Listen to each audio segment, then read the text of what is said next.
চেয়েছি। প্রতিবাদ সভা হলে একটু গরম গরম হতে পারে, অবস্থান বিক্ষোভে কোনো গরমের জায়গা নেই, সারাদিন বসে থাকবো। তো এই ধরনের একটা অবস্থান বিক্ষোভ করতে চেয়েছিলাম আমরা কলকাতাতে।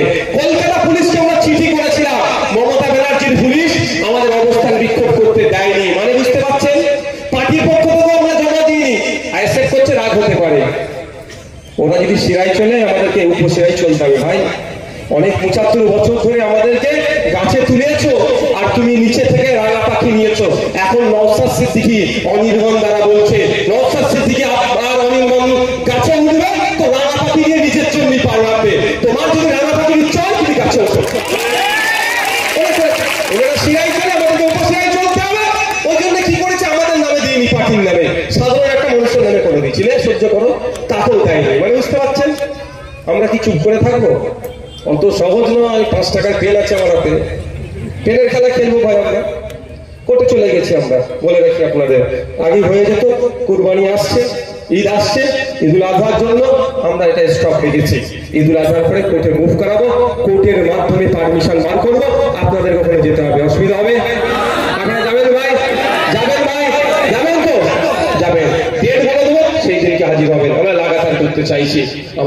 আমি শুধু এটা বলার কারণ যে মমতা ব্যানার্জির, আমরা রাজ্যে ওয়াকফ নিয়ে একটা অবস্থান বিক্ষোভ করবো, তার জন্য আমাদেরকে কোর্টে যেতে হচ্ছে। আবার এই বলছে নাকি উত্তরপ্রদেশ আর বাংলার মধ্যে ডিফারেন্স দেখাচ্ছে। কে বলেছে? উত্তরপ্রদেশে ওয়াকফ নিয়ে আন্দোলন করলে লাখ টাকা জরিমানা করে, আর আমাদের ওয়াকফ নিয়ে আন্দোলন করলে মুসলমান ছেলে ধরে জেলে দেয়। আমাদের ভাঙনের কথা বলছি, 3000 মুসলিম ছেলের নামে মমতা ব্যানার্জির পুলিশ মামলা করেছে, আমার নামে মামলা করেছে, 5টা মামলা করেছে। আমি তো কাটা করি না, কারণ আপনাদের এখানে ছিল কি জানি না, দেখবেন কি বলে আপনার জন্ডিস হলে একটা মালা দেয়, অনেক ক্ষেত্রে পড়ে না, মালা যত বাড়বে জন্ডিস তত নিচের দিকে যাচ্ছে, মারতে মারতে যখন মাটিতে ঠেকে যাবে তাহলে জন্ডিস চলে গেছে। ওষুধও খাওয়া হয়, কিন্তু মালাটাও লাগায়। তো আমি মনে করছি আমাকে এক একটা কেস, এক একটা ফুল, আমার নামে 13খানা মামলা ছিল, আর এই ওয়াকফ নিয়ে আন্দোলন করছে বলে 5টা মামলা দিয়েছে। হয়েছে কটা? 18টা মামলা। আমি একটু কান্নাকাটি করিনি, ওই কান্নাকাটি করে উনি, আমি ভাবিও নি। তো আমি চাইছি আরো হোক, কারণ ওই মালা যত বাড়বে, ফুল যত জোড়াবে, মালা তত বাড়বে। বাড়তে বাড়তে যখন মাটিতে ঠেকে যাবে, আমি তখনই নিজেকে নেতা বলবো, যা এতদিন করে নেতা হয়েছে। ঠিক না? মালার ফুল বাড়া কমাচ্ছে। কিন্তু আমার বলার এটাই যে, তাহলে দেখুন আমার সাথে বিচারিতা কে করছে। আমি লাস্ট আপনাদের কাছে একটা, আমি আশা করবো একটা প্রতিজ্ঞাবদ্ধ হতে হবে। প্রতিজ্ঞাবদ্ধ আগে ক্লিয়ার করে নিই। আইএসএফ কে ভোট দেওয়ার জন্য আমি প্রতিজ্ঞা আপনাদের করাবো না, কিন্তু একটা প্রতিজ্ঞা নিতে হবে যে আমার বিপদের সময়, যখন আমার ওয়াকফ সম্পত্তি হাতছাড়া হয়ে যাচ্ছে, আমার মাদ্রাসা মসজিদ, আমার কবরস্থান, আমার ঈদগাহ যখন হাতছাড়া হয়ে যাচ্ছে, যখন আমরা চিন্তিত, তখন আমার রাজ্যের মুখ্যমন্ত্রী তখন আমাদেরকে দিল্লি গিয়ে প্রতিবাদ করতে বলছে।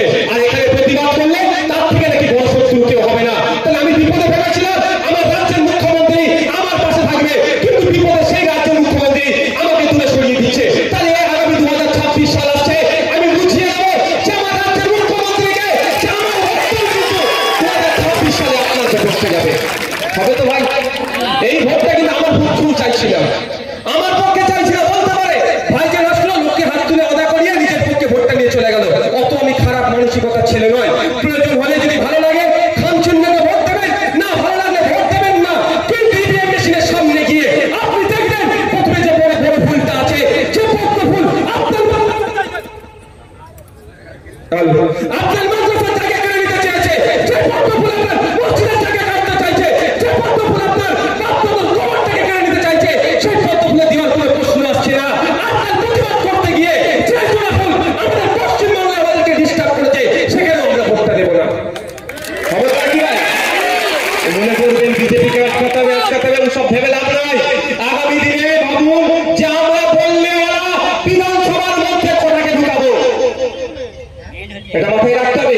বিজেপিকে আটকাতে তো 77টা, আগে ছিল বিজেপি কলকাতাতে, লোকসভাতে কলকাতায়, বিধানসভাতে বিজেপিতে এসে গেছে। এবার যদি 26 মনে করেন বিজেপিকে আটকাতে, আপনার বেডরুমে ঢুকে যাবে, এটা মাথায় রাখবেন। কি বলছি, খারাপ লাগছে নাকি? আপনাকে কি করতে হবে? কে কোথায় ঢুকছে তার থেকে টাকা, আমার হয়ে অ্যান্টিডট দেওয়ার মাল আমরা কথা পাঠাচ্ছি, ইনজেকশন মাল বলছি, ওটাকে খাওয়াতে নিতে হবে না, শব্দটা তুলে নিচ্ছি। অ্যান্টিডট দিতে হবে না? সাপে কামড়ালে কি করতে হয়? এডিএস, অ্যান্টিভেনম বলে। সেটা কোথা থেকে তৈরি হয়ে যাবে? সাপের বিষ নিয়ে ঘোড়াতে করে করে সব তৈরি হয়, সেই সাপের বিষ দিয়েই তৈরি হয়। কিন্তু সাপ কামড়ানোর ঔষধ অর্থাৎ ইনজেকশন সাপের বিষ থেকেই হয় আমার। তো যারা রাজনৈতিক ভাবে আপনার এটা হয়েছে, এটা আটকাতে গেলে কি করতে হবে? রাজনৈতিক ভাবে অ্যান্টিডোট পাঠাতে হবে। তা আমাদের মাথায় কি রাখতে হবে? 2026 সালে আমরা কটা বিধানসভার মধ্যে পাঠাচ্ছি এটা লক্ষ্য রাখতে হবে। কে আসলো কে গেল ও দেখার দায়িত্ব 75 বছর ধরে নিয়ে লাভ কিছু হয়নি, ক্রমশ পিছিয়ে গিয়েছি। উস্তাদ ছিলাম, এখন লেবার হয়েছি, এখনো যদি না চোখ খুলে লেবার থাকবে, কিন্তু আর চোখ খুলে আমাদের থাকবে না।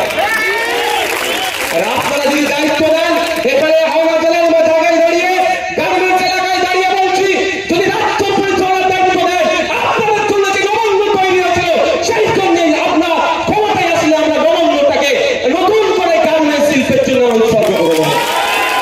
আর অ্যাডমিনিস্ট্রেটিভ বিল্ডিং যেটা ছিল সেখানে ফিরিয়ে নিয়ে যাবো। একটা মজার